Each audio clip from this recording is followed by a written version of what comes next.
കർത്താവ് നമ്മെല്ലാവരെയും സഹായിക്കട്ടെ എന്ന് ഞാൻ പ്രത്യേകമായിട്ട് പ്രാർത്ഥിക്കുന്നു. കടന്നു നിങ്ങളെല്ലാവരെയും കർത്താവ് ബലപ്പെടുത്തട്ടെ. ഇന്നത്തെ നമ്മുടെ വിഷയം my peace I give to you. ഞാൻ എൻ്റെ സമാധാനം നിങ്ങൾക്ക് തരുന്നു. ഞാൻ എൻ്റെ സമാധാനം നിങ്ങൾക്ക് തരുന്നു. കർത്താവിൻ്റെ ജനനത്തിങ്കിൽ ജനിച്ച സമയത്തിന് മുമ്പ് ലോകത്തിലെല്ലാം പല രാജ്യങ്ങൾ അങ്ങോട്ടും ഇങ്ങോട്ടും പ്രശ്നങ്ങളും യുദ്ധങ്ങളും ഉണ്ടായിരുന്നു. എന്നാൽ ലോക ചരിത്രം പരിശോധിക്കുന്ന സമയത്ത് കർത്താവ് ജീവിച്ചതായിരിക്കുന്ന 33.5 വർഷം ലോകത്തിൽ ഒരു സ്ഥലത്തും യുദ്ധങ്ങളോ അസമാധാനങ്ങളോ ഉണ്ടായിട്ടില്ല. ഒരു വലിയ അത്ഭുതമായിട്ട് അത് ഇന്നും നിലനിൽക്കുകയാണ്. കർത്താവ് ജീവിച്ചതായിരിക്കുന്ന 33.5 വർഷക്കാലം ലോകത്തിൽ അങ്ങോട്ടും ഇങ്ങോട്ടും യുദ്ധമില്ലാത്ത സമാധാനമുള്ളതായിരിക്കുന്ന ചില വർഷങ്ങളായിരുന്നു. സമാധാനത്തിന് പ്രഭു കടന്നു വന്നപ്പോൾ ലഭിച്ചതായിരിക്കുന്ന വലിയ അനുഗ്രഹം. കർത്താവ് ഇവിടെ പറയുകയാണ്, ഞാൻ എൻ്റെ സമാധാനം നിങ്ങൾക്ക് തന്നേച്ചു പോകുന്നു. ഇന്ന് വ്യക്തികളെ എടുത്തു നോക്കിക്കഴിഞ്ഞാൽ നമുക്ക് സമാധാനമില്ല. ഇന്ന് ലോകരാജ്യങ്ങളിൽ വിദ്യാഭ്യാസവും വിവരവും ഉണ്ടെന്ന് പറയുന്ന ആളുകൾ അസമാധാനത്തിൻ്റെതായിരിക്കുന്ന വലിയൊരു മേഖലയിൽ അവരിങ്ങനെ ആയിരിക്കുക. ഇന്നലത്തെ ന്യൂസിലൊക്കെ അവർ പറഞ്ഞു, ഓണം എങ്ങനെയായി തീരുമെന്ന് അറിയത്തില്ല. കാരണം ഒരു ചിഹ്നഗ്രഹം ഭൂമിയിലേക്ക് വരുന്നുണ്ട്. അങ്ങനെ ഒരു ചിഹ്നഗ്രഹം വന്നതുകൊണ്ടാണ് ഈ ലോകത്തിൽ അന്നുണ്ടായിരുന്ന അനേക വർഷങ്ങൾക്ക് മുമ്പ് ജീവിച്ചിരുന്ന ദിനോസറുകളും അതുപോലുള്ളതായിരിക്കുന്ന ജീവിവർഗങ്ങളെല്ലാം ഒരുമിച്ച് ലോകത്തിൽ നിന്ന് മാറ്റപ്പെട്ടത് എന്ന് അവർ പറയുന്നു. ഒരു ചിഹ്നഗ്രഹം അമേരിക്കയുടെ ഏതാനും ഭാഗങ്ങളിൽ കടന്നു വന്നപ്പോൾ കോടിക്കണക്കിന് മരങ്ങളാണ് ഈ ഭൂമിയിൽ നിന്ന് വാഷ് ഔട്ടായി പോയത്, ഇല്ലാതായിപ്പോയത്. അപ്പോൾ അവരുടെ മനസ്സിന് ഒരു സമാധാനമില്ല. നമുക്ക് പിന്നെ സമാധാനത്തിന് കാരണമില്ല, നമ്മൾ ഇതൊന്നും ചിന്തിക്കാറുമില്ല. ഇത് വന്നാലും കുഴപ്പമില്ല, വന്നില്ലെങ്കിലും കുഴപ്പമില്ല. അതുകൊണ്ട് നമുക്ക് നല്ല സമാധാനമുണ്ട്, ഇവിടെ ഇരിക്കാനായിട്ട് പറ്റും. പക്ഷെ അവർ വളരെ പ്രയാസപ്പെട്ട് ഇതിനെ എപ്രകാരം തടസ്സപ്പെടുത്തി നിർത്താമെന്ന് അവർ ചിന്തിച്ചുകൊണ്ടിരിക്കുക. സഭകളിൽ നോക്കിക്കഴിഞ്ഞാൽ ഒരു സമാധാനവും നമുക്ക് കാണാനായിട്ട് പറ്റുന്നില്ല. കുടുംബങ്ങളിൽ ഇന്ന് സമാധാനം കാണാനായിട്ട് പറ്റുന്നില്ല. അങ്ങനെയുള്ളതായിരിക്കുന്ന ഈ കാലഘട്ടത്തിൽ രാജ്യങ്ങൾ തമ്മിൽ സമാധാനമില്ല. യുദ്ധത്തിനുള്ള വെപ്പൺസ് അങ്ങുമിങ്ങും വിന്യസിച്ചതിന് ശേഷം ഞങ്ങൾ ഭായിയാണ്, ഞങ്ങൾ സമാധാനത്തിലാണ് ജീവിക്കുന്നതെന്ന് രാജ്യങ്ങൾ പറയുന്നു. എപ്പോൾ വേണമെങ്കിലും ഇന്ത്യ കയറി പാകിസ്ഥാൻ ആക്രമിക്കാം, എപ്പോൾ വേണമെങ്കിലും ചൈന തിരിച്ച് നമ്മളെ ആക്രമിക്കാം, എപ്പോൾ വേണമെങ്കിലും അസമാധാനം ഈ ലോകത്തിൽ ഉണ്ടാകാം. ആർക്കും എവിടെ നോക്കിക്കഴിഞ്ഞാലും ഒരു സമാധാനത്തിന്റെ അന്തരീക്ഷം നമുക്ക് കാണാനായിട്ട് സാധിക്കുന്നില്ല. അങ്ങനെയുള്ള ഈ ദിവസങ്ങളിൽ സമാധാനത്തെ പറ്റി നമ്മളെങ്കിലും ചിന്തിക്കുന്നത് വളരെ നല്ലതായിരിക്കും എന്ന് ഞാൻ ചിന്തിക്കുകയാണ്. വിശുദ്ധ യോഹന്നാന്റെ സുവിശേഷം 14-ാം അധ്യായം 27-ാമത്തെ വാക്യം വായിക്കുന്നത്, സമാധാനം ഞാൻ നിങ്ങൾക്ക് തന്നേച്ചു പോകുന്നു, എൻ്റെ സമാധാനം ഞാൻ നിങ്ങൾക്ക് തരുന്നു. ലോകം തരുന്നത് പോലെ അല്ല ഞാൻ നിങ്ങൾക്ക് തരുന്നത്. നിങ്ങളുടെ ഹൃദയം കലങ്ങരുത്. ഞാൻ എൻ്റെ സമാധാനം നിങ്ങൾക്ക് തന്നേച്ചു പോകുന്നു. കർത്താവിൻ്റെ മക്കളെന്ന് അഭിമാനിക്കുന്ന എനിക്കും നിങ്ങൾക്കും ഈ സമാധാനം കർത്താവ് വാഗ്ദാനം ചെയ്തിരിക്കുകയാണ്. ഈ സമാധാനത്തിന് വേണ്ടിയാണ് ഞാനും നിങ്ങളും അലഞ്ഞുകൊണ്ടിരിക്കുന്നത്. കഴിഞ്ഞ 8 വർഷക്കാലമായിട്ട് എല്ലാ ദിവസവും രാവിലെ എന്നെ വിളിച്ചെഴുന്നേൽപ്പിക്കുന്ന ഒരു അപ്പച്ചനുണ്ട്. 86 വയസ്സ് കഴിഞ്ഞു. 8 വർഷമായി ഒരു ദിവസം പോലും മുടക്കമില്ലാതെ എന്നെ വിളിക്കും. രാവിലെ ഒന്ന് പ്രാർത്ഥിച്ചു കഴിയുമ്പോൾ അച്ഛന് സമാധാനമായി അന്നത്തെ ദിവസം സന്തോഷമായിട്ട് പോകും. ഇന്ന് രാവിലെയും 5:30 എന്നെ വിളിച്ചു. ഞാൻ അതിരാവിലെ എനിക്കറിയാം അച്ഛൻ കുറച്ച് കഴിയുമ്പോൾ തിരക്കായിട്ട് പള്ളിയിലേക്ക് പോകും, അതിനു മുമ്പ് എനിക്ക് വിളിക്കണം. അപ്പൊ നമ്മൾ കർത്താവിന്റെ സന്നിധിയിൽ ഇരിക്കുമ്പോൾ ഈ സമാധാനം എൻ്റെ ജീവിതത്തിൽ ഉണ്ടോ എന്ന് ഞാൻ നിങ്ങൾ ഒരു നിമിഷം ഒന്ന് ചിന്തിക്കേണ്ട ഏറ്റവും ആവശ്യമാണ്. അപ്പോഴെന്താണ് സമാധാനം, അതെപ്പോഴാണ് ലഭിക്കുന്നത് എന്ന് നമ്മൾ ചിന്തിക്കേണ്ട ഏറ്റവും ആവശ്യമാണ്. സമാധാനം നമ്മുടെ ഉള്ളിലുണ്ടാകുമ്പോഴാണ് മറ്റൊരാൾക്ക് സമാധാനം കൊടുക്കുവാൻ എനിക്ക് നിങ്ങൾക്ക് സാധിക്കുന്നത്. നമ്മുടെ കേരളത്തിലൊക്കെയും മർത്തോമ സഭയുടെ കൺവെൻഷനിൽ 1911 1 വന്ന് പ്രസംഗിച്ചതായിരിക്കുന്ന സാധു സുന്ദർ സിംഗ് സമാധാനമില്ലാതെ നടന്ന സമയങ്ങളിൽ വിശുദ്ധ വേദപുസ്തകം കത്തിക്കുകയും അതിന് എതിരായിട്ട് പ്രവർത്തിക്കുകയും ചെയ്ത് ഒരു സമാധാനമില്ലാതെ അലഞ്ഞു നടന്നതായിരിക്കുന്ന സമയങ്ങളിൽ അദ്ദേഹം ഒരു തീരുമാനമെടുത്തു. ദൈവമുണ്ട് എന്ന് അദ്ദേഹത്തിന് അറിയാം, പക്ഷേ അദ്ദേഹത്തിന് സിഖ് മതത്തിലോ ഇസ്ലാം മതത്തിലോ അതുപോലെ ഹൈന്ദവ മതത്തിലോ ക്രിസ്തീയ മതത്തിലോ ഒന്നും തപ്പിയിട്ട് അദ്ദേഹത്തിന് സമാധാനം ലഭിച്ചില്ല. അവസാനം അദ്ദേഹം ഒരു തീരുമാനമെടുത്തു. അദ്ദേഹത്തിന്റെ ചരിത്രപുസ്തകത്തിൽ ഞാനത് ചുരുക്കി പറയുകയാണ്. അവസാനം അദ്ദേഹം ഒരു തീരുമാനമെടുത്തു, എൻ്റെ മനസ്സിന് സമാധാനം തരുന്ന ദൈവം ഇന്ന് രാവിലെ 5 മണിക്ക് മുമ്പ് എൻ്റെ മുമ്പിൽ പ്രത്യക്ഷമായില്ലെങ്കിൽ എൻ്റെ വീടിൻ്റെ മുമ്പിലൂടെ കടന്നു പോകുന്ന ട്രെയിനിൻ്റെ മുമ്പിൽ ചാടി ഞാൻ ആത്മഹത്യ ചെയ്യും. അദ്ദേഹം രാത്രിയിൽ അദ്ദേഹത്തിൻ്റെ കഥയിൽ എഴുതി, അദ്ദേഹത്തിൻ്റെ ജീവചരിത്രത്തിൽ അദ്ദേഹം എഴുതിയിരിക്കുക, രാത്രി മുഴുവനും ഉറങ്ങാതെ നിരാശപ്പെട്ട് പ്രയാസപ്പെട്ട് സമാധാനമില്ലാതെ തൻ്റെ മുറിയിലിരുന്ന് 5 മണി അടുക്കുന്തോറും അദ്ദേഹത്തിന് പ്രയാസം കൂടി വന്നു. 4:80 അദ്ദേഹം ഒരുങ്ങി ട്രെയിന് മുമ്പിൽ ചാടി മരിക്കുവാനുള്ള തയ്യാറെടുപ്പോടെ അവസാനം നിശബ്ദമായിരിക്കുന്ന സമയത്ത് അദ്ദേഹത്തിൻ്റെ മുറിയിൽ ഒരു ശബ്ദം, ഞാൻ എൻ്റെ സമാധാനം നിനക്ക് തരുന്നു. അദ്ദേഹം നോക്കുന്ന സമയത്ത് ക്രൂശിതനായിരിക്കുന്ന കർത്താവിൻ്റെ ദർശനം കാണുകയും അദ്ദേഹത്തിൻ്റെ ഉള്ളിൽ ആ സമാധാനം കൊണ്ട് നിറയുകയും ചെയ്തു. അദ്ദേഹത്തിൻ്റെ ആത്മഹത്യാ ചിന്തയെക്കുറിച്ച് അദ്ദേഹം മാറ്റിവെച്ചു. താൻ കത്തിച്ച വേദപുസ്തകം എടുത്ത് മാർവോട് ചേർത്ത് തന്റെ ഭവനത്തിൽ നിന്ന് തന്നെ ഇറക്കി വിട്ടപ്പോൾ സ്ട്രീറ്റ് ലൈറ്റിന്റെ വെളിച്ചത്തിൽ പോയിരുന്ന വേദപുസ്തകം വായിക്കുകയും ധ്യാനിക്കുകയും ചെയ്ത് അതിന്റെ സമാധാനത്താൽ ലോകം മുഴുവനും പോയി സുവിശേഷം അറിയിച്ചു. അദ്ദേഹം ഗാന്ധിയെ പോലെയായിരുന്നു. അല്പവസ്ത്രധാരിയായി അന്നത്തെ ഏറ്റവും വലിയ തിയോളജിക്കൽ സെമിനാരിയിൽ, വിദേശത്തുള്ള തിയോളജിക്കൽ സെമിനാരിയിൽ അദ്ദേഹം ക്ലാസ് എടുക്കാനായിട്ട് അദ്ദേഹം ഇൻവൈറ്റ് ചെയ്യപ്പെട്ടപ്പോൾ അവിടെ ഇരുന്നതായി പഠിപ്പും അറിവുള്ള ആളുകൾ ഇദ്ദേഹത്തിന്റെ വേഷവിധാനം കണ്ടപ്പോൾ അദ്ദേഹത്തെ കളിയാക്കി. ഈ മനുഷ്യൻ എന്താണ് ഞങ്ങളോട് സംസാരിക്കാൻ പോകുന്നത്? അല്പവസ്ത്രധാരിയായി ഒരു നേരിയതും ഒരു ഷാളും പുതച്ച് മുണ്ടെടുത്ത് വരുന്ന ആളെ കണ്ടപ്പോൾ ഇദ്ദേഹം എന്താണ് ഞങ്ങളോട് സംസാരിക്കാനായിട്ട് പോകുന്നത്? കോട്ടും സൂട്ടും ഒക്കെ ഇട്ട് അറിവിന്റെ കേദാരങ്ങളായി ഇരിക്കുന്ന ആളുകൾ അദ്ദേഹത്തെ പുച്ഛത്തോടെ നോക്കിക്കൊണ്ടിരുന്നു. എന്നാൽ അതിനുശേഷം എഴുതിയിരിക്കുകയാണ്, അദ്ദേഹം ആ ഹാളിലേക്ക് പ്രവേശിച്ച് താൻ ഇരിക്കുന്ന തനിക്ക് വേണ്ടി ഒരുക്കിയ സ്ഥലത്ത് പോയിരിക്കുമ്പോൾ ആ ഹാള് മുഴുവനും നിശബ്ദമായി. അദ്ദേഹത്തിന്റെ അരമണിക്കൂർ നേരത്തെ പ്രസംഗം കേട്ടപ്പോൾ ആ അഭ്യസ്തവിദ്യരായിരിക്കുന്ന വിവേകമുള്ള വിവരമുള്ള അറിവുള്ള പഠിപ്പുള്ള ആളുകൾ അദ്ദേഹത്തിന്റെ കാൽക്കൽ വന്ന് വീണു, ഞങ്ങൾക്ക് വേണ്ടി ഒന്ന് പ്രാർത്ഥിക്കണമേ.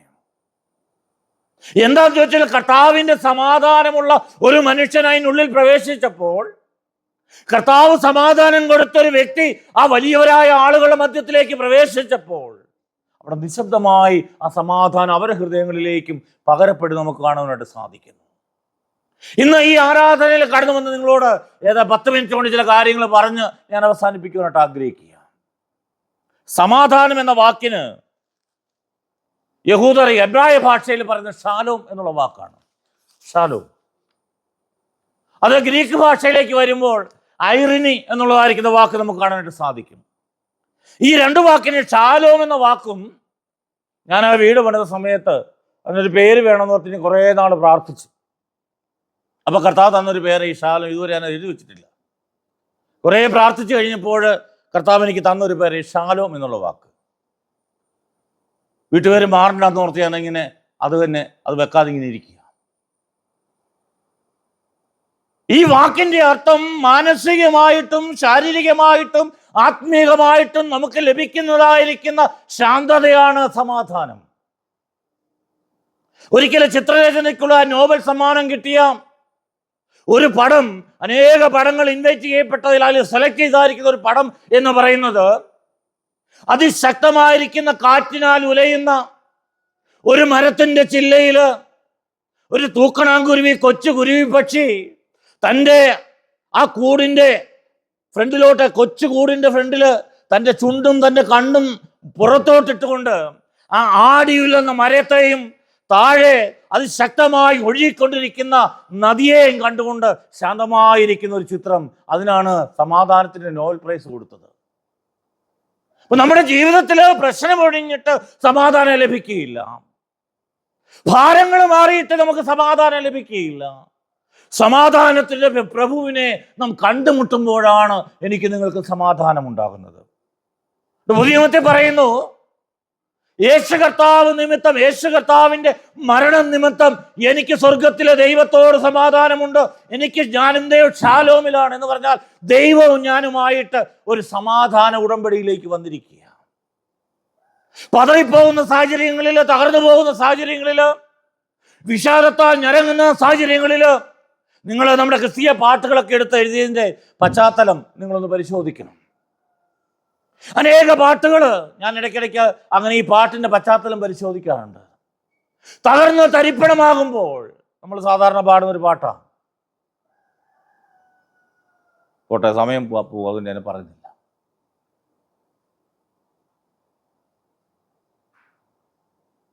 നമ്മുടെ ജീവിതത്തിൽ സമാധാനത്തിന് എന്തുമാത്രം സ്ഥാനമുണ്ട്. കർത്താവ് പറഞ്ഞു, സമാധാനം ഉണ്ടാക്കുന്നവർ ഭാഗ്യവാന്മാർ. നിങ്ങൾ ശ്രദ്ധിക്കണേ, സമാധാനം ഉണ്ടാക്കുന്നവർ ഭാഗ്യവാന്മാർ. സമാധാനം പ്രസംഗിക്കുന്നവരല്ല. ഇന്ന് നമുക്ക് കാണുവാനായിട്ട് സാധിക്കുന്നത് സമാധാനം തരുന്ന അനേക ആളുകളെ കാണാൻ പറ്റും. ഇന്ന് യുവജനങ്ങൾ സമാധാനത്തിലല്ല, അസമാധാനത്തിലാണ്. അവരുടെ ഭാവി എന്താകുമെന്നോർത്ത് അവർ പ്രയാസത്തിലാണ് നിൽക്കുന്നത്. ജോലി ലഭിക്കുമെന്നോർത്ത് പ്രയാസത്തിലാണ് നിൽക്കുന്നത്. രാഷ്ട്രീയക്കാർ അവരുടെ ഭാവി ഓർത്തുകൊണ്ട് അസമാധാനത്തിലാണ് നിൽക്കുന്നത്. കുടുംബ ബന്ധങ്ങൾ ശിഥിലമാകുമോ എന്നോർത്ത് കുടുംബസ്ഥര് ഇന്ന് വളരെ അസ്വസ്ഥതയിലാണ് ജീവിക്കുന്നത്. അതിൻ്റെ മധ്യത്തിൽ കർത്താവ് പറയുന്നു, ഞാൻ എൻ്റെ സമാധാനം നിങ്ങൾക്ക് തരുന്നു. ആ സമാധാനം പ്രാപിക്കുക. എന്താണ് സമാധാനം? നമ്മുടെ ശാരീരികവും മാനസികവും ആത്മീകമായിരിക്കുന്ന മണ്ഡലത്തിൽ കടന്നു എന്ന് അവിടെ ദൈവത്തിന് ആവശ്യമില്ലാത്തതൊക്കെ എടുത്ത് മാറ്റി ഒരു വിപ്ലവകരമായിരിക്കുന്ന മാറ്റമാണ് സമാധാനം എന്ന വാക്കുകൊണ്ട് അർത്ഥമാക്കുന്നത്. ശാന്തമായിരിക്കുന്ന ഒരവസ്ഥയല്ല. ലോകത്തിന്റെ ഒരു കാര്യങ്ങളിലും ഇടപെടാതെ ശാന്തമായി ഞാൻ ഒന്നിനുമില്ല എന്ന് പറഞ്ഞ് പുറകോട്ട് പോകുന്ന അല്ല സമാധാനം. പ്രതിസന്ധിയുടെ മധ്യത്തിൽ അതേ ധൈര്യത്തോടെ മുന്നോട്ട് പോകുവാൻ സ്വർഗത്തിലെ ദൈവത്തിന്റെ സ്ഥലം ലഭിക്കുന്ന ഒരു അമൂല്യമായ സമ്പത്താണ് സമാധാനം എന്ന് പറയുന്നത്. അതുകൊണ്ട് ആ സമാധാനം എന്താണോ എന്ന് ഒന്ന് പറയുവാനായിട്ട് ഞാൻ ആഗ്രഹിക്കുക. ഒന്നാമത്, യുദ്ധമില്ലായ്മയല്ല സമാധാനം.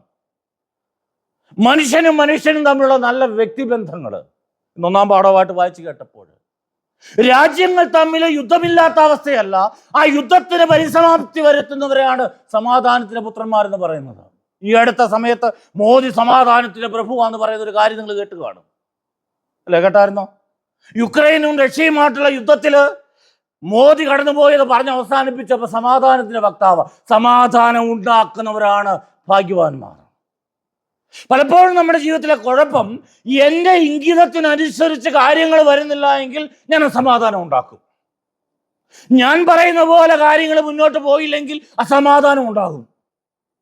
എന്നാൽ നിങ്ങൾ ഓർത്തുകൊള്ളുക, സമാധാനം എന്ന് പറയുന്നത് ഞാൻ നിങ്ങൾ ഉണ്ടാക്കേണ്ടതാണ് കർത്താവിൻ്റെ സഹായത്താൽ. അത് കർത്താവ് തരുന്നതാണ്. ആ സമാധാനത്തെക്കുറിച്ച് ഒന്ന് രണ്ട് കാര്യങ്ങൾ പറഞ്ഞ് ഞാൻ അവസാനിപ്പിക്കട്ടെ. ഒന്ന്, സമാധാനം എന്ന് പറയുന്നത് അനുസരിക്കുന്നവർക്ക് ലഭിക്കുന്ന പ്രതിഫലമാണ്. ശ്രദ്ധിച്ച് കേൾക്കണമേ, അനുസരിക്കുന്നവർക്ക് ലഭിക്കുന്ന പ്രതിഫലമാണ് സമാധാനം. പണ്ടൊക്കെ നമുക്ക് ആളുകൾ ഒരു ഞായറാഴ്ച പള്ളിയിൽ വന്നില്ലായിരുന്നെങ്കിൽ നമ്മുടെ മനസ്സിന് എന്നതാ അല്ലേ, വല്ലാത്തൊരു പ്രയാസമൊന്നും. ഇപ്പം പ്രശ്നമൊന്നുമില്ല. ഇപ്പം എത്ര നാൾ വരാതിരുന്നാലും യാതൊരു കുഴപ്പമില്ല. പണ്ടൊരു പ്രയാസം തോന്നും, പള്ളി വന്നില്ലല്ലോ, പോയില്ലല്ലോ. കാരണം എന്നാ അറിയാമോ? ഈ സ്ലോട്ടർ വെട്ടാൻ മരം കൊടുക്കുന്ന പോലെയാണ്. ആദ്യത്തെ വെട്ടിന് ഇച്ചിരി പ്രയാസമൊക്കെ ഉണ്ടാകും. അത് സ്ഥിരമായി കഴിയുമ്പോൾ ഈ മരം അത് അറിയത്തേ ഇല്ല. എന്നെ വെട്ടുന്നുണ്ടെന്നോ എന്നെ കുത്തുന്നുണ്ടെന്നോ ഒന്നും അറിയത്തില്ല. ഈ ഒരു അവസ്ഥയിലേക്കായി നമ്മുടെ ആളുകൾ. അവർ ചോദിക്കുന്ന ചോദ്യം, പള്ളിയിൽ പോയിട്ട് എന്നെ കിട്ടാനാ? ഇവിടെ അച്ഛൻ പറയുന്ന, ഇവിടെ പാട്ട് പാടുന്ന, ഇവിടെ പറയുന്ന എല്ലാ കാര്യങ്ങളും എല്ലാവർക്കും വേണ്ടിയുള്ളതല്ല. എന്നാൽ അതിൽ ചില കാര്യങ്ങൾ നമുക്ക് വേണ്ടി ദൈവം കരുതിയാണ് നിങ്ങളെ ഇങ്ങോട്ട് കൂട്ടിക്കൊണ്ടുവരുന്നത്. പ്രസംഗത്തിന്റെ എല്ലാ ഭാഗവും ഒരുപക്ഷെ നിങ്ങൾക്ക് ഇഷ്ടപ്പെട്ടു എന്ന് വരികയില്ല. പക്ഷേ ദൈവം നിങ്ങളെ ശക്തീകരിക്കുവാനോ നമ്മളെ തിരുത്തുവാനോ നമ്മളെ ആശ്വസിപ്പിക്കുവാനോ ഒരു വചനം കരുതിയിരിക്കും. ഞാനത് ആലയത്തിൽ വരുന്നില്ല എങ്കിൽ ആ സമാധാനം എനിക്ക് നഷ്ടപ്പെട്ടു പോവുകയാണ്. അതുകൊണ്ട് ഇവിടെ നമ്മൾ വായിച്ച ഭാഗത്തേക്ക് ഞാൻ പറയട്ടെ. ലേവ്യ പുസ്തകം 26-ാം അധ്യായത്തിൻ്റെ 3-ാം വാക്യവും 6-ാം വാക്യം, ആ ഒരു പോയിന്റ് മാത്രം എനിക്ക് പറയാനായിട്ട് പറ്റുകയുള്ളൂ എന്ന് ഞാൻ ചിന്തിക്കുക. അനുസരിക്കുന്നതിനുള്ള പ്രതിഫലമാണ് സമാധാനം. അനുസരിക്കുന്നവർക്ക് ലഭിക്കുന്ന പ്രതിഫലമാണ് സമാധാനം. നമ്മുടെ ജീവിതത്തിൽ ദൈവത്തിൻ്റെ വചനം അനുസരിക്കുമ്പോൾ ദൈവം നമുക്ക് ചില പ്രതിഫലങ്ങൾ നൽകി, അതാരും അറിയുകയില്ല. വേദപുസ്തകം വായിക്കുമ്പോൾ അത് നമ്മളെ ധൈര്യപ്പെടുത്തും, അതാരും അറിയുകയില്ല, അത് ഉള്ളിലാണ് സംഭവിക്കുന്നത്. അപ്പൊ സമാധാനം എന്ന് പറയുന്നത് അനുസരിക്കുന്നവർക്ക് ലഭിക്കുന്ന പ്രതിഫലമാണ്. ലേവ്യ പുസ്തകം 26-ാം അധ്യായത്തിൻ്റെ 3-ഉം 6-ഉം വാക്യമല്ല, വായിക്കാൻ പറ്റാത്തതുകൊണ്ടാ, ഒന്ന് വായിച്ചാട്ടെ ആരെങ്കിലും. ഞാനിവിടെ എഴുതി വെച്ചിട്ടുണ്ട്, നിങ്ങൾ വേദപുസ്തകത്ത് വായിക്കട്ടെ എന്ന് ഓർത്ത്. ഇപ്പോൾ എല്ലാവരും മൊബൈലിനകത്തുണ്ട്, അതേലും വായിക്കും. നമുക്ക് വേദപുസ്തകം ചുമക്കുന്ന ഒരു വലിയ പ്രയാസമുള്ള സംഭവമാണ്. എന്നിട്ട് നമ്മുടെ വീടിൻ്റെ ഫ്രണ്ട് എഴുതി വെച്ചിട്ടുണ്ട്, ഇതിനെ ചുമക്കുന്നവൻ നിൻ്റെ യൗവനകാലത്ത് ഇതിനെ ചുമന്ന വാർദ്ധക്യത്തിൽ ഇത് ഇതിനെ ചുമക്കും. ചുമ്മാ എഴുതി വെച്ചേക്കുക എന്ന് പറഞ്ഞ പോലെയാ. ഒന്ന് വായിച്ചേ. ലേവ്യ പുസ്തകം 26-ന്റെ 3-ഉം 6-ഉം വാക്യം.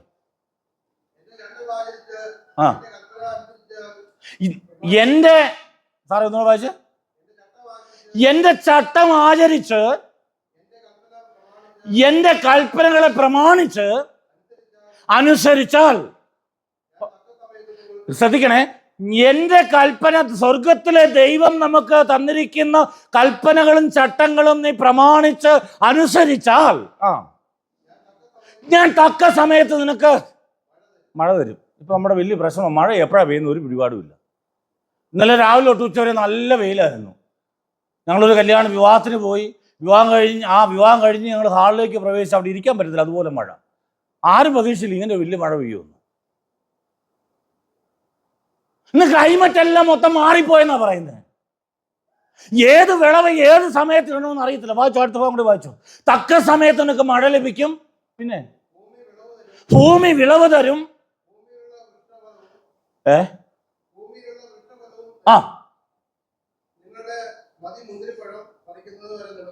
നിങ്ങളെ മതിയല്ല അല്ലേ, മെതിന്നല്ലേ? മുന്തിരിപ്പഴം പറിക്കുന്നവരെ നിലനിൽക്കും, പിന്നെ നിലനിൽക്കും. നിങ്ങൾ തൃപ്തരായ യഹോവൃത്തി കഴിച്ച് ദേശത്ത് ഭയമില്ലാതെ വസിക്കും, പിന്നെ മതി. ഞാൻ ദേശത്ത് സമാധാനം തരും. ഏതെങ്കിലും ഭവനത്തിൽ സമാധാനമില്ലെങ്കിൽ നീ നോക്കിക്കോ, ആ ദൈവത്തിൻ്റെ വചനം അനുസരിച്ചല്ല നമ്മൾ പോകുന്നത്. ദൈവത്തിൻ്റെ വചനത്തിൽ എൻ്റെ ഉള്ളിൽ ക്രിയ ചെയ്യാൻ പറ്റുന്നില്ല. ദൈവം പറയുകയാണ്, നീ എൻ്റെ വചനം അനുസരിച്ചാൽ ഈ ലോകത്തിൽ നിനക്ക് ഒന്നിനും നിന്നെ തകർത്ത് കളയാൻ പറ്റത്തില്ല. നീ നിർഭയനായിട്ട് വസിക്കും, നിനക്ക് സമാധാനം തരും.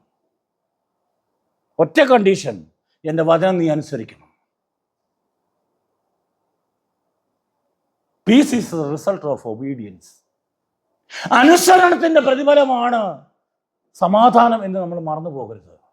ഞാൻ നിന്റെ ദേശത്ത്, ഒരുവൻ ദൈവത്തെ അനുസരിച്ച് മുന്നോട്ട് പോകുമ്പോൾ പ്രതിസന്ധിയില്ല എന്നുള്ള, പ്രതിസന്ധി വരത്തേ ഉള്ളൂ.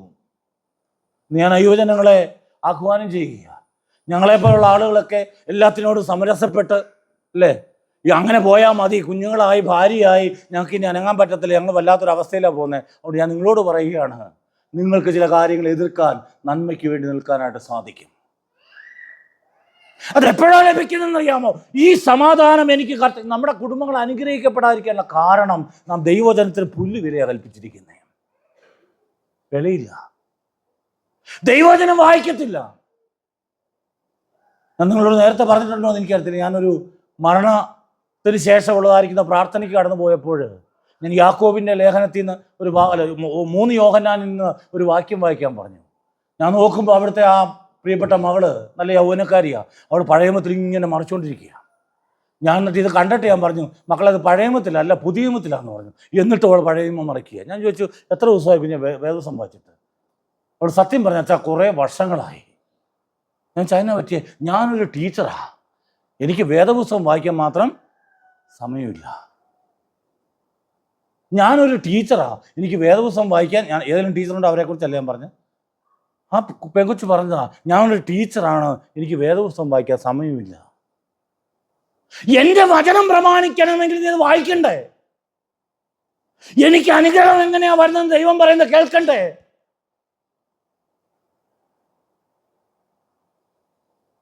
എന്നെ കേൾക്കുന്ന ദൈവത്തിൻ്റെ മക്കളെ, സ്വർഗത്തിലെ ദൈവത്തിൻ്റെ വചനം അനുസരിക്കുന്നവർക്കുള്ള പ്രതിഫലമാണ് സമാധാനം. ഒരു കുടുംബത്തിൽ സമാധാനം ഉണ്ടാകും, പ്രാർത്ഥനയുണ്ടാകും. ഞാൻ ഈ രാത്രി എല്ലാം നമ്മുടെ ഇതിലേക്ക് നടക്കുന്നുണ്ട്, ഏതെങ്കിലും വീട്ടിൽ നിന്ന് ഉച്ചത്തിലൊരു പാട്ടോ പ്രാർത്ഥന കേൾക്കാനായിട്ട്. ചില സമയത്ത് ചുമ്മാ വണ്ടി എടുത്തിട്ടിരിക്കുന്നത്, ഇപ്പം ബൈക്ക് എൻ്റെ മോൻ കൊണ്ടുപോകുന്നതുകൊണ്ട് എനിക്ക് അങ്ങനെ പറ്റത്തില്ല. കാറിനകത്ത് പെട്രോൾ കൂടുതൽ അടിക്കാൻ എൻ്റെ സമാധാനം പോകും, അതുകൊണ്ട് ഞാനത് എടുക്കത്തില്ല. വൈകുന്നേരം നമ്മുടെ ഭവനത്തിന് ചുറ്റും കർത്താവ് ഒന്ന് വന്നാൽ, രാവിലെ സമയത്ത് നമ്മുടെ കർത്താവ് നമ്മുടെ ഭവനത്തിലേക്ക് ഒന്ന് വന്നാൽ, ഈ സമാധാനത്തിലുള്ള കാര്യം നമ്മുടെ ഭവനത്തിലുണ്ടോ എന്ന് ഞാൻ നിങ്ങളൊന്ന് അന്വേഷിക്കണമേ. നമ്മളെല്ലാം ഇന്ന് ഓട്ടക്കളത്തില്ല, എന്തോ നേടിപ്പിടിക്കുവാനായിട്ടുള്ള ഓട്ടക്കളത്തില്ല. പക്ഷേ ബന്ധങ്ങൾ തകർത്ത് ആകെ വല്ലാത്ത പ്രയാസപ്പെട്ട് സമാധാനമില്ലാതെ ഓടിക്കൊണ്ടിരിക്കുന്ന ദൈവജനമേ, നമ്മോട് ദൈവം പറയുക, നീ എൻ്റെ വചനം അനുസരിച്ചാൽ അതിൻ്റെ റിസൾട്ട്, അതിൻ്റെ പ്രതിഫലം സമാധാനമാണ്, നല്ല സമൃദ്ധിയാണ്, അനുഗ്രഹമാണ്. നീ അനുഗ്രഹത്തിൻ്റെ പുറകെ പോകണ്ട, അനുഗ്രഹം നിന്റെ പുറകെ വരട്ടെ, അനുഗ്രഹം നിന്റെ പുറകെ വരട്ടെ. ഒരു വാക്യോടുള്ള ബന്ധത്തിൽ ഞാൻ പറഞ്ഞ് മുന്നോട്ട് കടന്നു പോട്ടെ. സെക്കറിയ പ്രവാചന പുസ്തകം 8-ാം അധ്യായം 12-ാമത്തെ വാക്യം. എനിക്ക് മറ്റു കാര്യങ്ങൾ പറയാനായിട്ടുള്ള സമയം ലഭിക്കുകയില്ല.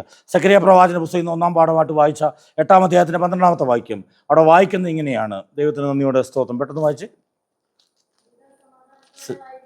വിത സമാധാനത്തോടെ ആയിരിക്കും, മുന്തിരിവള്ളി ഫലം കായ്ക്കും, ഭൂമി അനുഭവം നൽകും, ആകാശം മഞ്ഞ് പെയ്യിക്കും.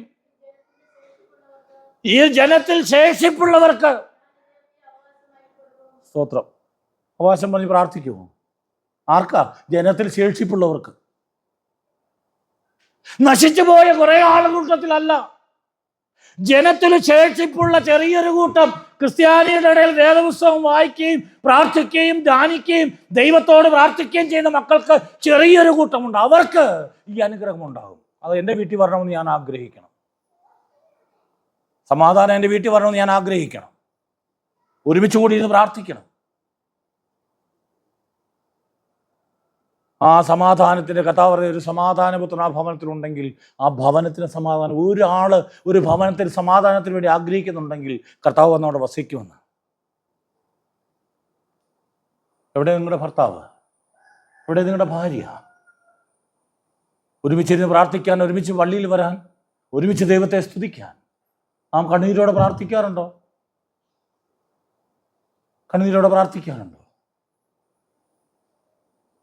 പ്രാർത്ഥന കേൾക്കുന്ന ഒരു ദൈവം അവൻ പറയുക, ഞാൻ നിങ്ങൾക്ക് വാഗ്ദാനം തരിക, ഞങ്ങളുടെ ഭവനത്തിൽ സമാധാനം തരാമെന്ന്. കർത്താവേ, ആ സമാധാനം എനിക്ക് ആർക്കും എടുത്തു കളയാൻ പറ്റാത്ത സമാധാനം എനിക്ക് നൽകി തരണമേ എന്ന് നമുക്ക് ദൈവത്തോട് പ്രാർത്ഥിക്കും. ഒരു വായിക്കൂടി വായിച്ചിട്ട് സ്തോത്രം. നമ്പേഴ്സ് 6:26, സംഖ്യാപുസ്തകം 6-ാം അധ്യായം 26-ാമത്തെ വാക്യൂടി വായിച്ചിട്ട് ഞാൻ ആ ഭാഗം അവസാനിപ്പിക്കുക. ദൈവത്തിന് നന്ദിയോടെ സ്തോത്രം. പെട്ടെന്ന് ആ സമാധാനത്തിൻ്റെ ദൈവത്തെക്കുറിച്ച് മാത്രം പറഞ്ഞ് ഞാൻ അവസാനിപ്പിക്കട്ടെ. നമ്പേഴ്സ് 6:16 പെട്ടെന്ന് 26 പെട്ടെന്ന് വായിച്ചാട്ടെ. സംഖ്യാപുസ്തകം 6-ാം അധ്യായം 26-ാമത്തെ വാക്യം.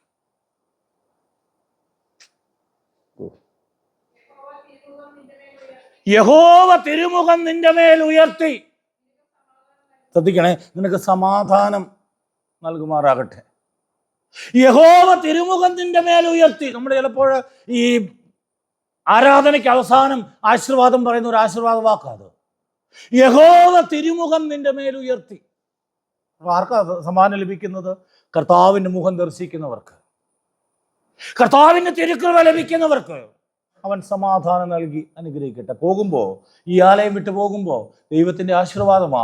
അവൻ്റെ പ്രസാദമുള്ളവർക്ക് സ്തോത്രം. ആട്ടിടയന്മാരോട് പറഞ്ഞത് അങ്ങനെയാ, അത്യുന്നതങ്ങളിൽ ദൈവത്തിന് മഹത്വവും, ഭൂമിയിൽ ദൈവപ്രസാദമുള്ള മനുഷ്യർക്ക് സമാധാനം. ദൈവപ്രസാദമുള്ള കുടുംബങ്ങളായിട്ട് തീരുമ്പോൾ, ദൈവം അനുഗ്രഹിച്ച കുടുംബങ്ങളായി തീരുമ്പോൾ അവിടെ ലഭിക്കുന്ന റിവാർഡാണ്, പ്രതിഫലമാണ് സമാധാനം എന്ന് പറയുന്നത്. യുദ്ധക്കളമാണ്, യുദ്ധക്കളമാണ്. നമ്മുടെ മനസ്സ് യുദ്ധക്കളമാണ്, നമ്മുടെ സമൂഹ യുദ്ധക്കളമാണ്, നമ്മുടെ കുടുംബങ്ങൾ യുദ്ധക്കളമാണ്, രാജ്യങ്ങൾ യുദ്ധക്കളമാണ്. ഈ സമാധാനം കർത്താവ് പറയാ, ഇത് ലോകം തരുന്ന ഒരു സമാധാനമല്ല. ഏതു പ്രതിസന്ധിയിലും നിന്നെ പിടിച്ചു നിർത്തുന്ന ദൈവിക സമാധാനം, ദൈവിക സമാധാനം. അത് അനുഭവിക്കുവാൻ സ്വർഗത്തിലെ ദൈവം നമ്മെ സഹായിക്കട്ടെ. ഇല്ല എങ്കിൽ ഒരു കാര്യം കൂടി ഉണ്ട്, അതുകൂടെ പറഞ്ഞ് ഞാൻ അങ്ങ് അവസാനിപ്പിക്കുക. ഈ സമാധാനം എൻ്റെ ഭവനത്തിലോ എൻ്റെ ദേശത്തിലോ എന്നിലോ ഇല്ലെങ്കിൽ, ദൈവത്തിൻ്റെ വചനം പറയുകയാണ്, ലേവ്യ പുസ്തകം 26-ാം അധ്യായത്തിൻ്റെ 14 മുതൽ 17 വരെ നിങ്ങൾ വീട്ടിൽ പോയി വായിച്ചാൽ മതി.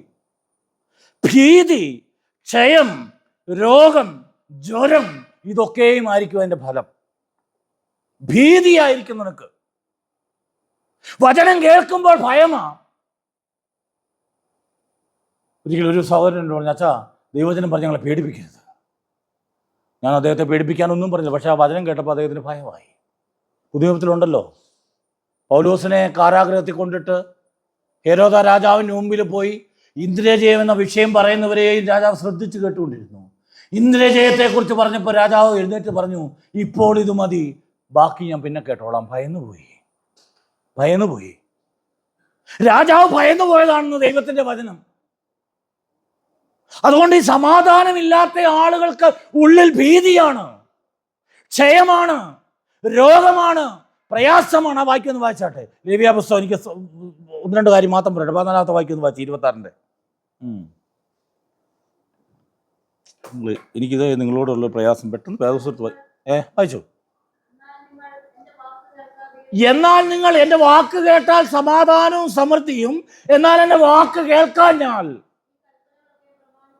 കൽപ്പനയൊക്കെയും പ്രമാണിക്കാതെ നീ പുറകോട്ട് പോയാൽ, എൻ്റെ ചട്ടങ്ങൾ ധിക്കരിച്ച് നിങ്ങളുടെ ഉള്ളം എൻ്റെ വിധികളെ വെറുത്ത് നിങ്ങൾ എൻ്റെ കൽപ്പനകളൊക്കെയും പ്രമാണിക്കാതെ എൻ്റെ നിയമം ലംഘിച്ചാൽ ഞാനും ഇങ്ങനെ ചെയ്യും. എന്നാ പ്രവൃത്തി എൻ്റെ താഴോട്ട് പറയും. 22-ാമത്തെ വാക്യം വായിച്ചു കഴിഞ്ഞ് 26-ാം അധ്യായത്തിൻ്റെ 22-ാമത്തെ വാക്യം നമ്മുടെ ഇന്നത്തെ വലിയൊരു പ്രയാസമാണ്. ഈ കേട്ടെ, പെരുമ്പാവൂരൊക്കെ കാട്ടുമുറക് ഓടി നടക്കുവാന്ന് ടൗണിൽ കൂടി. ശ്രദ്ധിച്ച് കേൾക്കണേ, കാട്ടുമൃഗങ്ങൾ നാട്ടിലേക്ക് ഇറങ്ങി വരുമെന്ന്. ഇതിന്റെ കാരണം അന്വേഷിച്ച് എവിടെയും പോകണ്ട. ദൈവത്തിന്റെ നാമം വിളിച്ചപേക്ഷിച്ച ദൈവത്തിന്റെ മക്കൾ ദൈവത്തിന്റെ വചനം ഉപേക്ഷിച്ചാൽ ദൈവം പ്രവർത്തിക്കും. കാട്ടുമൃഗം ഇവിടെ ഇറങ്ങി വരും.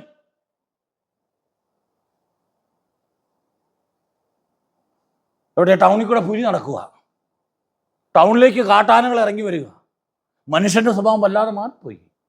ഒന്ന്, കാട്ടുമൃഗം, ഞാനത് വളരെ ചുരുക്കി പറയും, കാട്ടുമൃഗം നാട്ടിലേക്ക് ഇറങ്ങി വരുമെന്ന്. രണ്ടാമത്, അതിൻ്റെ 25-ാമത്തെ വാക്യം വായിച്ചേ. എൻ്റെ നിയമത്തിന്റെ പ്രതികാരം നടത്തുന്ന വാൾ നിങ്ങളുടെ മേൽ വരുത്തും, നീ എൻ്റെ വചനം പ്രമാണിച്ച് നടക്കുന്നില്ല എങ്കിൽ. വായിച്ചോ, അത് വായിച്ചോ. വരുത്തും, നിങ്ങൾ നിങ്ങളുടെ പട്ടണങ്ങളിൽ ഇന്നെല്ലാം ഒന്നിച്ചു കൂടാൻ പോയേക്കുക. പട്ടണങ്ങളിൽ ഒന്നിച്ചു കൂടുമ്പോൾ ഞാൻ നിങ്ങളുടെ ഇടയിൽ മഹാമാരി വരുത്തും. ശ്രദ്ധിക്കണേ, മതി. നിന്റെ ഇടയിൽ മഹാമാരി വരുത്തും. വരുന്നുണ്ട്, ഉടൻ തന്നെ ഉണ്ട്. ശപിക്കൊന്നുമല്ല. ഉടനെ അടുത്ത മഹാമാരി ഉണ്ട് ലോകത്തിലേക്ക്. ഉടനെ അടുത്ത മഹാമാരി നമുക്കുണ്ട്. റീസൺ ഒന്നേ ഉള്ളൂ, എൻ്റെ നാമം വിളിച്ച എൻ്റെ ജനം എൻ്റെ വചനം പ്രമാണിക്കുന്നില്ല. അതാ പ്രശ്നം. നിങ്ങളെ ചുമ്മാ വിളിച്ചെഴുന്നേപ്പിച്ചിട്ട് നിങ്ങളെ കൂട്ടിക്കൊണ്ട് വന്നിട്ട് ഈ മനോഹരമായ ദേവാലയം ഇവിടെ തന്നിട്ട് ഇതിനെ അനാഥപാട്ടിടാനല്ല നിങ്ങളെ വിളിച്ചിരിക്കുന്നത്. ഇത് ആളുകൾ ദൈവാത്മാവ് പറയേണ്ട കൃത്യമായിട്ട് അങ്ങ് പറഞ്ഞേക്കാൻ പറഞ്ഞില്ല. ഇഷ്ടപ്പെട്ടോ ഇഷ്ടപ്പെട്ടില്ലെന്ന് അടുത്ത വിഷയം. ഈ ദൈവാലയം ഇവിടെ വെച്ചിരിക്കുന്നത് ദൈവത്തെ ആരാധിക്കുന്ന മക്കൾ തങ്ങളെ തന്നെ താഴ്ത്തി ഇവിടെ വന്ന് പ്രാർത്ഥിച്ചില്ല എങ്കിൽ മഹാമാരി ദേശത്ത് വരും. ഞാനും നിങ്ങളുടെ നിമിത്തം ദേശം കൂടി പ്രയാസത്തിലാകും. തീരുമാനം എടുത്തിട്ട് പൊക്കോ. മഹാമാരി നിന്റെ ദേശത്ത് വരും. പിന്നെ അടുത്ത ഒരു വാക്യം വായിച്ചിട്ട് ഞങ്ങൾ 31-ാമത്തെ വാക്യം വായിച്ച്, അത് അതിൻ്റെ ഇടയ്ക്കെല്ലാം ഒത്തിരി ഉണ്ട്, എനിക്കത് പറയാനായിട്ട് പറ്റാത്തതുകൊണ്ടാണ്. 31-ാമത്തെ വാക്യം.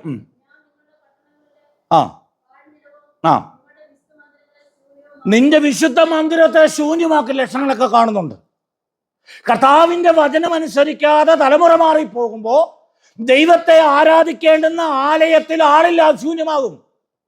ഇന്ന് വിദേശത്ത് നമ്മൾ വിലപിക്കുക, നമ്മുടെ ആലയങ്ങൾ മുഴുവനും വിൽക്കുക. ഹൈന്ദവർ വാങ്ങിക്കുന്നു, മുസ്ലിങ്ങൾ വാങ്ങിക്കുന്നു. എന്നെ എവിടെ കുഴപ്പം പറ്റിയേ?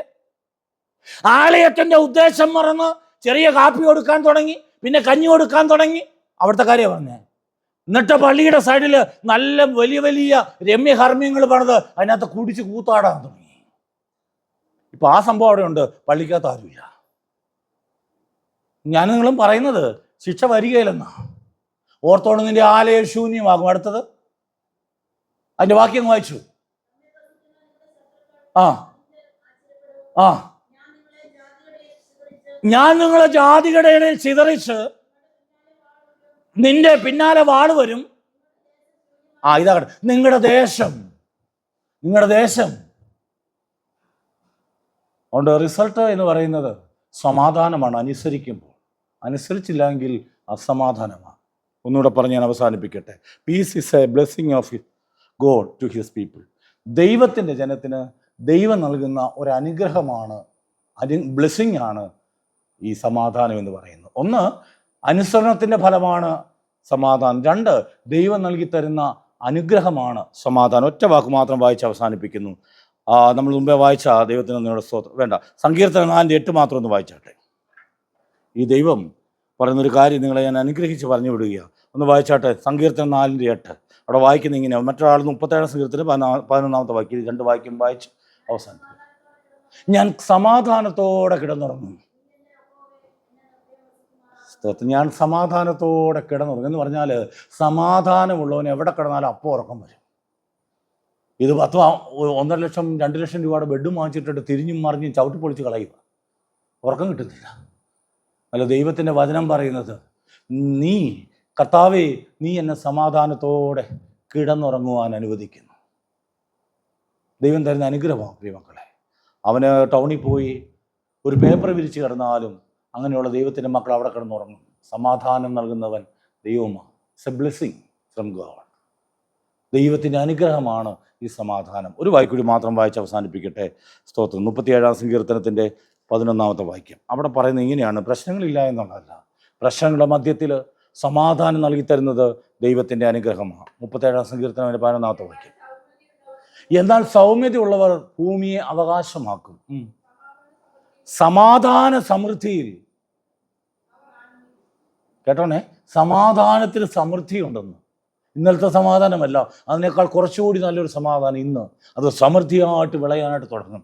അല്ലെങ്കിൽ പൗലോസും ശീലാസിനോടൊക്കെ ചോദിക്കണം, കൈയും കാലും കെട്ടി കയ്യിൽ നിന്നും കാലിൽ നിന്നും രക്തം താഴോട്ട് പെരുന്നുള്ളിയായിട്ട് ഒഴുകുമ്പം ജയിലിൻ്റെ അകത്ത് അവർ പാടി ദൈവത്തെ സ്തുതിച്ചപ്പം ആ സമാധാനം അവരുടെ ഉള്ളിലുണ്ട്. അവിടെ ദൈവത്തിൻ്റെ ആത്മാവ് കടന്നു വന്നു. ഇനി പ്രശ്നമില്ലാത്ത അവസ്ഥ നോക്കണ്ട, പ്രശ്നം എപ്പോഴും ഉണ്ട്. പ്രശ്നം എപ്പോഴും നിൻ്റെ പുറകെ ഉണ്ട്. പക്ഷെ ആ പ്രശ്നത്തിന് മധ്യത്തിൽ കൈയും കാലും ആമത്തിലിട്ട് പൂട്ടി കയ്യിൽ നിന്നും കാലിൽ നിന്നും രക്തം താഴോട്ടൊഴുകുമ്പം, ശിരസിൽ നിന്ന് രക്തം താഴോട്ടൊഴുകുമ്പം, കയ്യിൽ നിന്നും കാലിൽ നിന്നും രക്തം ഒഴുകുമ്പം അവർ പാടി ദൈവത്തെ സ്തുതിച്ചു. നമ്മൾ മറന്നുപോയെന്ന പാടി ദൈവത്തെ സ്തുതിക്കുന്നത്. അതുകൊണ്ട് ഫലം എന്നാ? നമുക്ക് ആ സമാധാനം നഷ്ടപ്പെട്ടു പോയി. കുടുംബങ്ങളിലും നമ്മളിലും സമൂഹത്തിലും സമാധാനം കൊടുക്കേണ്ട ഞാനും നിങ്ങളും, അനുഗ്രഹമാകേണ്ട ഞാൻ നിങ്ങളും ഇന്നൊരു ശാപമായിട്ട് നിൽക്കുക. ദൈവത്തിൻ്റെ കരച്ചിലൂടെ പ്രാർത്ഥിക്കുക, കണ്ണുകളടയ്ക്കുക. ഈ ദിവസത്തിൽ കർത്താവ്, ഞങ്ങൾ എന്തെല്ലാം കാര്യങ്ങൾ ചെയ്യും. ഞങ്ങൾ തിന്നുന്നുണ്ട്, ഞങ്ങൾ കുടിക്കുന്നുണ്ട്, പുതിയ ഡ്രസ്സുകൾ ധരിക്കുന്നുണ്ട്, അന്യോന്യം കാണുമ്പോൾ സമാധാനം പറയുന്നുണ്ട്.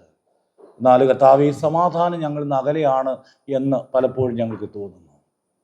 കർത്താവ്, എൻ്റെ ഇഷ്ടമല്ല നിൻ്റെ ഇഷ്ടം തന്നെ നടക്കട്ടെ എന്ന് പറഞ്ഞ് പ്രാർത്ഥിച്ച കർത്താവിൻ്റെ മാതൃക ഞങ്ങളുടെ ജീവിതത്തിൽ ആ സമാധാനം ലഭിക്കുവാൻ കർത്താവ് ഞങ്ങളെ സഹായിക്കണമേ എന്ന് നമുക്ക് ദൈവത്തോട് പ്രാർത്ഥിക്കും. ഒരു നിമിഷം എല്ലാവരും ഒന്ന് ശാന്തമായിട്ട് പ്രാർത്ഥിച്ചാട്ടെ.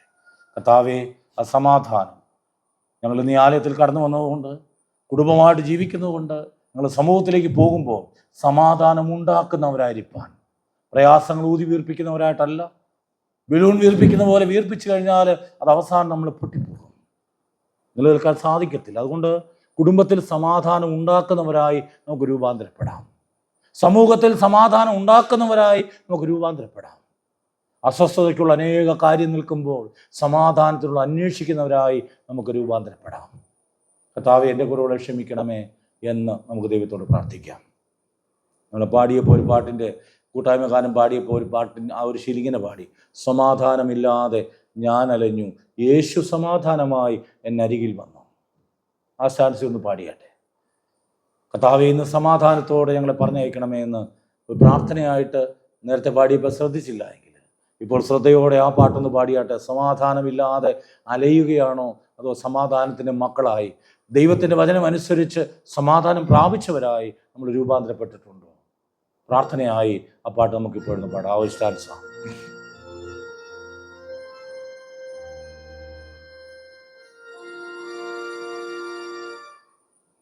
സമാധാനമില്ലാതെ ഞാനലഞ്ഞു,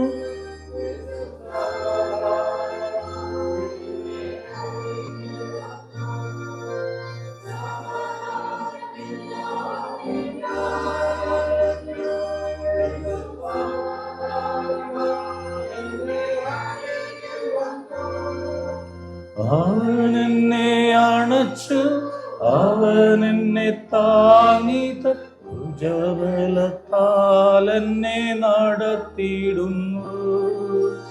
അവനെന്നെ അണച്ചു, അവനെന്നെ താങ്ങി, തൻ ഭുജബലത്താൽ എന്നെ നടത്തിയിടുന്നു.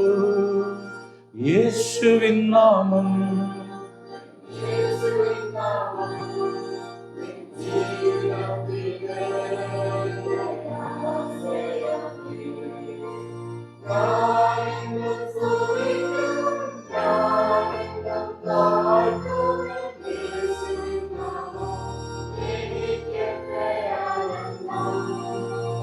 ഞാനെന്നും സ്തുതിക്കും, ഞാനെന്നും വാഴ്ത്തുമെൻ യേശുവിൻ നാമം എനിക്കെത്രയാനന്ദം. ഞാൻ എൻ്റെ സമാധാനം നിങ്ങൾക്ക് തന്നേച്ചു പോകുന്നു എന്ന് പറഞ്ഞ പരിശുദ്ധ പിതാവേ, സമാധാനമില്ലാതെ നിന്റെ മക്കൾ അലയുവാൻ സമ്മതിക്കല്ലേ. സമാധാനത്തിൻ്റെ പ്രഭു ഞങ്ങളുടെ ഭവനങ്ങളിലേക്ക് കടന്നു വരണമെന്ന് പ്രാർത്ഥിക്കുന്നു. നിന്റെ ജനങ്ങളെ അനുഗ്രഹിച്ച് പറഞ്ഞയക്കണം. കർത്താവിൻ്റെ തിരുമുഖം ഇവരുടെ മേൽ ഉയർത്തി ഒരു സമാധാനം കൊടുക്കണം. ഞങ്ങളെല്ലാവരും ആ സമാധാനത്തിന് കർത്താവെ അർഹരായിരിക്കാൻ, ഞങ്ങളുടെ സല്ലേക്ക് അടുത്ത് വന്ന അനുഗ്രഹം പ്രാപിപ്പാൻ ഞങ്ങളെ സഹായിക്കണം, ബലപ്പെടുത്തണം. മശിഹാ തമ്പുരാന്റെ വിലയേറിയ നാമത്തിൽ പിതാവേ. ഇപ്പോൾ പിതാവായ ദൈവത്തിനും പുത്രനായ ക്രിസ്തുവിനും പരിശുദ്ധാത്മാവായ ദൈവത്തിനും സകല ബഹുമാനവും മഹത്വവും കലാവസാനം കൂടാതെ ഉണ്ടായിരിക്കുമാറാകട്ടെ.